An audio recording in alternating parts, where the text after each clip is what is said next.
الرحمن الرحیم قال اللہ تعالی ولیمن خاف مقام ربہ جنتان صدق اللہ مولانا العظیم الصلاۃ والسلام علیک یا رسول اللہ وعلی آلک و اصحابک یا حبیب اللہ۔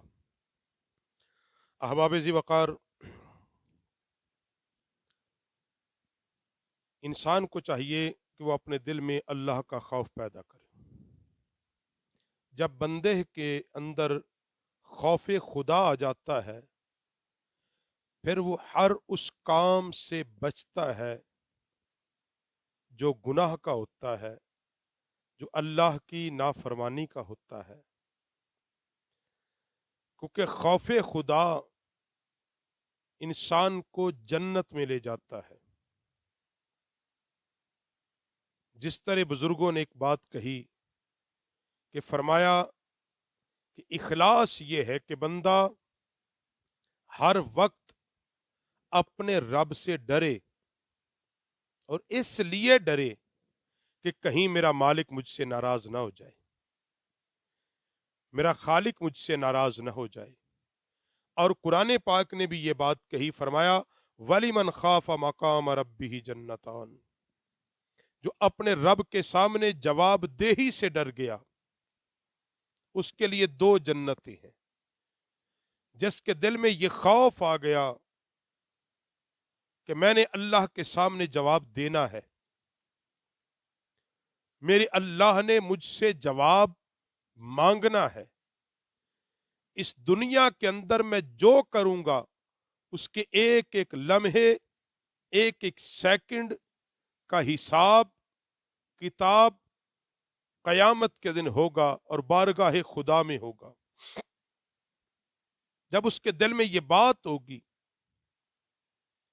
کہ میری ہر سانس میں جو نیک اعمال کرتا ہوں یا اعمال بد کرتا ہوں وہ لکھے جا رہے ہیں، وہ لکھے جا رہے ہیں، اور جو جواب دہی سے ڈر جائے، اس حال میں اس کو موت آ جائے کہ وہ اللہ کے حضور جواب دہی سے ڈرتا رہا، تو فرمایا اللہ اس کے لیے دو جنتیں عطا فرما دے گا۔ حضرت ابو ہریرہ پاک روایت کرتے ہیں کہ آقا نعمت صلی اللہ علیہ وسلم نے فرمایا دنیا مومن کا پنجرا ہے اور کافر کی جنت ہے۔ دنیا مومن کے لیے ایک قید اور پنجرے کی حیثیت رکھتی ہے، اور اس نے ہر قدم اپنا پھونک پھونک کے رکھنا ہے۔ اٹھنے والا ہر قدم پہ اس کا یہ خیال اس نے رکھنا ہے کہ میرا کوئی قدم اللہ کی نافرمانی کے لیے نہ اٹھے، کوئی قدم اٹھنے والا قدم ایسا نہ ہو جس میں اللہ کی ناراضگی ہو۔ اس لیے مومن کے لیے دنیا کی زندگی ایک پنجرے کی حیثیت رکھتی ہے، اور کافر کے لیے جنت ہے، وہ اس دنیا ہی کو سب کچھ سمجھتا ہے۔ اور اسی لیے آقا نعمت صلی اللہ علیہ وسلم نے فرمایا دوزخ کو شہوت کے پیچھے چھپا دیا گیا ہے۔ دوزخ شہوت کے پیچھے ہے، لذت کے پیچھے ہے، نفسانی خواہشات کے پیچھے ہے، بے حیائی کے پیچھے ہے، برائی کے پیچھے ہے۔ بظاہر یہ چیزیں بڑی خوبصورت ہیں، رنگین دنیا بظاہر تمہاری آنکھوں کو بڑی اچھی لگتی ہے، مگر اس کے نیچے کیا ہے؟ دوزخ ہے۔ بظاہر انسان بدنگاہی، بے حیائی، زناکاری، شراب نوشی، ناچ گانا، یہ تمام چیزیں دیکھ کر بڑی لذت اور بڑا سرور محسوس لیتا ہے اور محسوس کرتا ہے، مگر اس کے نیچے کیا ہے؟ دوزخ ہے۔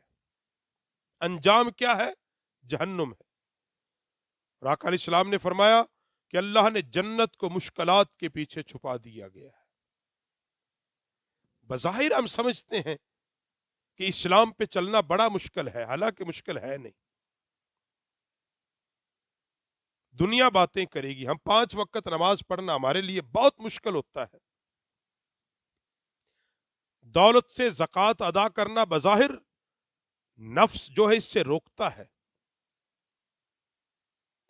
غریب کی غریب پروری کرنے سے نفس روکتا ہے. حسن سلوک، حسن اخلاق، اللہ اور اس کے رسول کی رضا والے کام. ہم سمجھتے ہیں یہ بڑے مشکل ہیں، مگر ان مشکلات کے پیچھے کیا اللہ نے رکھا ہے؟ جنت کو چھپا دیا ہے، جنت کو چھپایا ہے.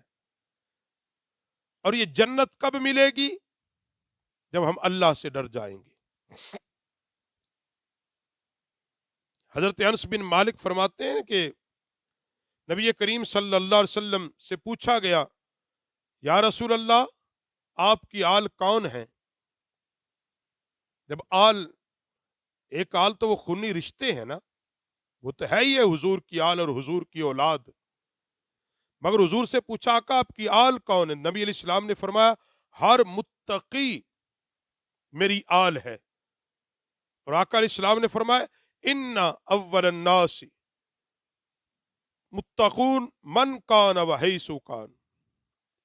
نبی علیہ السلام نے قرآن کی آیت کو تلاوت کی. ہر متقی مصطفیٰ نے کہا میری آل ہے. آل سے میرا امتی ہے، میرا پیروکار ہے، میرا اتباع کرنے والا ہے. تو اللہ اور اس کا رسول تو اس سے راضی ہوں گے نا جو اتباع کرنے والے ہوں گے. اور اسی لیے حضرت عمر بن میمون کہتے ہیں کہ آقا علیہ الصلوۃ والسلام نے فرمایا، حضور نے ایک آدمی کو نصیحت کرتے ہوئے فرمایا 5 چیزوں کو 5 چیزوں سے پہلے غنیمت سمجھو. اپنی جوانی کو بڑھاپے سے پہلے. اگر آج جوانی ہے تو جوانی کو کھیل کود میں نہ لگاؤ، جوانی کو اللہ اس کے رسول کی اتباع میں لگا دو. غنیمت جانو، جتنے دن اللہ نے تمہیں جوانی کے دیے ہیں غنیمت جانو. وہ وقت آنے سے پہلے جب تمہاری کمر جھک جائے،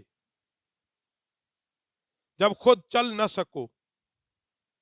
آج چلتے ہو، غنیمت جانو، قدر کرو.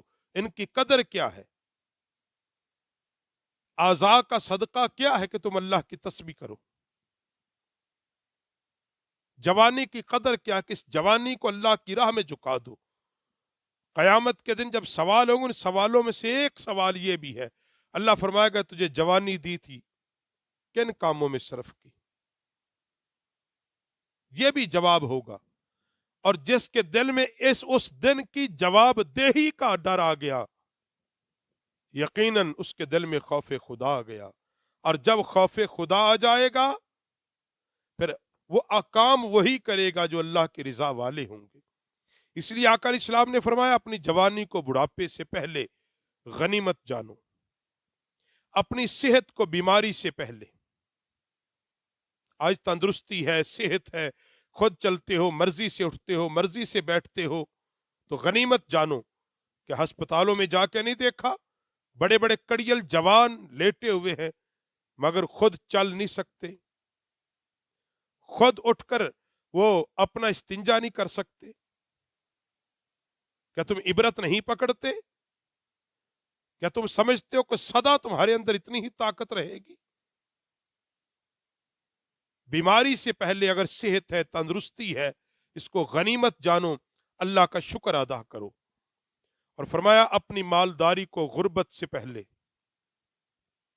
آج اللہ نے تمہیں دولت دی ہے، غنیمت جانو. اس دولت کو فضول خرچی میں نہ اڑا دو، اس دولت کو عیاشی میں نہ اڑا دو، اس دولت کو بہرا روی میں نہ اڑا دو، اس دولت کو ایسے کاموں میں خرچ نہ کرو جو اللہ اور اس کے رسول کو ناراض کرنے والے. اگر دولت رب نے دی ہے وہ لے بھی لیتا ہے. اس دن سے ڈرو کہ جس دن تیرے پاس ایک کوڑی بھی نہیں ہوگی، ایک پیسہ بھی نہیں ہوگا. تو اپنے مالداری کے زمانے میں اپنے مال کی حفاظت کیا ہے کہ اس مال کو ایسی جگہ محفوظ کر دو جہاں ہمیشہ محفوظ ہے. وہ کیا کہ اللہ کی راہ میں خیرات کر دو. اپنی فراغت کو مصروفیات سے پہلے اور اپنی زندگی کو موت سے پہلے. یہ نبی علیہ السلام نے 5 باتیں. اگر تھوڑا سا فارغ وقت ہے اللہ کا ذکر کرو، اللہ کا ذکر کرو. اگر کچھ وقت ملا ہے شکر ادا کرو، اگر زندگی ہے موت کے آنے سے پہلے موت کی تیاری کرو۔ اور دوسرے مقام پر آقا نعمت صلی اللہ علیہ وسلم نے فرمایا، خبردار دنیا پر لعنت ہے، اس میں جو کچھ ہے اس پر لعنت ہے سوائے اللہ کے ذکر اور اس چیز کے جو اس سے تعلق رکھے، اور عالم اور طالب العلم کے۔ دنیا کے اندر اتنی چیزیں حضور نے فرمایا کیا ہے؟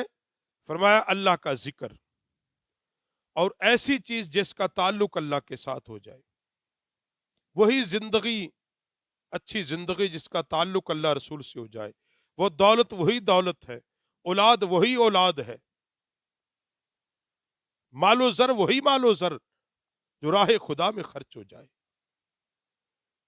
علم بھی وہی علم جو تیرے لیے نفع بخش ہو، دین کا علم ہو، اللہ کے قرآن کا، نبی کی حدیث کا، اتباع سنت کا، تقوی کا، طہارت کا، پرہیزگاری کا۔ باقی تو آقا علیہ السلام نے فرمایا سارے کا سارا دھوکہ ہے، دنیا کی رنگینی خوبصورتی یہ ماں سوا دھوکے کے تو کچھ بھی نہیں ہے۔ اللہ اکبر۔ اسی لیے فرمایا، حضرت سہل بن سعد فرمایا کہ نبی علیہ السلام نے فرمایا اگر دنیا کی وقت، دنیا کی اوقات اللہ کے ہاں ایک مچھر کے پر کے برابر بھی ہوتی تو وہ اس میں سے کسی کافر کو پانی تک نہ پلاتا۔ اب یہ ہے کہ جو کہتے جی کافروں کے پاس بہت دنیا ہے، نبی علیہ السلام نے فرمایا دنیا کی اوقات اگر اللہ کے ہاں ایک مچھر کے پر کے برابر بھی ہوتی، اس کی کوئی اہمیت ہوتی، تو پھر اللہ یہ دنیا کافروں کو دیتا ہی نہ۔ کافروں کو تو پانی کا ایک قطرہ بھی اللہ نہ دیتا۔ کافروں کو تو دنیا دی ہی اس لیے کہ اللہ کے ہاں دنیا کی کوئی اہمیت نہیں ہے، اللہ کے ہاں اس کی کوئی اہمیت نہیں ہے۔ اللہ کے ہاں اہمیت کس بات کی ہے؟ تقوی کی۔ جو اس سے ڈر گیا وہ متقی ہے، جس کا دل اللہ کے حضور جھک گیا اس دل کی قدر ہے، اس جان کی قدر ہے۔ اور اسی لیے نبی علیہ السلام نے فرمایا کہ میں نے جنت میں جھانکا تو اس میں اکثریت فقراء کی دیکھی، فقیروں کی دیکھی، اور میں نے جہنم پر مطلع ہوا تو اس میں اکثریت عورتوں کی دیکھی۔ اور پھر آقا امام الانبیاء صلی اللہ علیہ وسلم نے فرمایا کہ بے شک بندہ جہنمیوں والے کام کرتا رہتا ہے مگر وہ جنتیوں میں سے ہوتا ہے، اور جنتیوں والے عمل کرتا رہتا ہے مگر وہ جہنمیوں میں سے ہوتا ہے۔ کیوں؟ اعمال کا دارمدار خاتمے پر ہے۔ اصل یہ چیز ہے، ساری زندگی ایک بندہ نیک عمل کرتا رہا مگر تقدیر جب غالب آئی، مرنے سے پہلے ایسا عمل کر بیٹھا وہ۔ کیوں؟ اعمال کا دارمدار تیرے خاتمے پر ہے، اور اس بات سے ہمیشہ ڈر کہ خاتمہ ایمان پر ہو جائے، کہیں ایسا نہ ہو مرتے ہوئے تجھ سے ایمان چھین لیا جائے۔ شہنشاہ بغداد حضور غوث اعظم رحمہ اللہ تعالی رضی اللہ تعالی، آپ سے عید کے دن جب یہ پوچھا گیا حضور آپ آج عید کا دن ہے، خوشی منائیں، مسرت کریں، آپ نے فرمایا خوشی تو اس دن ہوگی جس دن عبد القادر اپنا ایمان سلامت لے کے چلا جائے گا۔ دنیا سے جب ایمان سلامت لے کے جائیں گے، فرمایا اس دن خوشی کا دن تو وہ دن ہوگا کہ جس دن میں اپنا ایمان سلامت لے جاؤں گا۔ تو حضرات گرامی قدر اس وقت سے ہمیں ڈرنا چاہیے کہ ہم ایمان کو سلامت لے جائیں، جب دنیا سے جائیں اس حال میں جائیں کہ ایمان باقی ہو سینے کے اندر، زبان پر کلمہ ہو، اللہ کی وحدانیت کا اقرار کر رہے ہوں، نبی کی ختم نبوت اور رسالت کا اقرار کر رہے ہوں، اس حال میں ہماری وجود سے روح نکالی جا رہی ہو کہ ہم استقامت کے ساتھ ایمان پر کھڑے ہوں، تو پھر تو واقعہ ہی ہم کامیاب ہیں۔ کامیاب کون ہے؟ جو ایمان کو سلامت لے کے گیا۔ کامیاب زندگی کس کی ہے؟ جس نے اپنی زندگی اللہ کے خوف میں گزار دی، اللہ کی محبت میں گزار دی، اللہ کے ڈر میں گزار دی۔ حضرت عمر پاک کے دور میں وہ نوجوان جب بازار سے گزرا نا، عورت نے اس کو بلایا، اور نوجوان اس پہ جب غالب آ گیا، گناہ کرنے کے قریب تر تھا، دل میں خیال آیا گیا، خیال آیا کہ میرا رب مجھے دیکھ رہا ہے، یہ ڈر آیا میں اللہ کو کیا جواب دوں گا، بس گناہ کو چھوڑ دیا۔ اس حال میں اس کو موت آ گئی، اس ڈر سے اس کو موت آ گئی۔ لوگوں نے اس کا جنازہ پڑا، دفن کر دیا، اور روایات کے اندر آتا ہے جب حضرت عمر پاک کو اس بات کی خبر پہنچی، فرمایا مجھے اس نوجوان کی قبر پہ لے کے چلو، اور وہ عمر پاک کو اس نوجوان کی قبر پہ جب لے جایا گیا تو آپ نے قبر پر کھڑے ہو کے فرمایا، اے نوجوان، کیا تجھے 2 جنتیں مل گئی جس کا وعدہ رب نے کیا تھا؟ قبر کے اندر سے آواز آئی، اے امیر المومنین، اللہ کا وعدہ حق ہے، اللہ نے مجھے 2 جنتیں عطا کر دی، ایک جو اس کا خوف کیا میں نے، دوسرا جو گناہ کو چھوڑ دیا۔ جب اس کا خوف تمہارے اندر ہوگا حضرات، پھر انسان گناہ نہیں کرتا۔ گناہ کرتا ہی اس وقت ہے جب اندر سے جواب دہی کا خوف ختم ہوتا ہے، اللہ کا ڈر ختم ہوتا ہے، جب وہ یہ سمجھتا ہے میں کسی کے سامنے جواب دہ نہیں ہوں، مجھے کوئی پوچھنے والا نہیں ہے۔ جب شہوت غالب آتی ہے، وہ یہ سمجھتا ہے کچھ نہیں ہوگا، مگر جس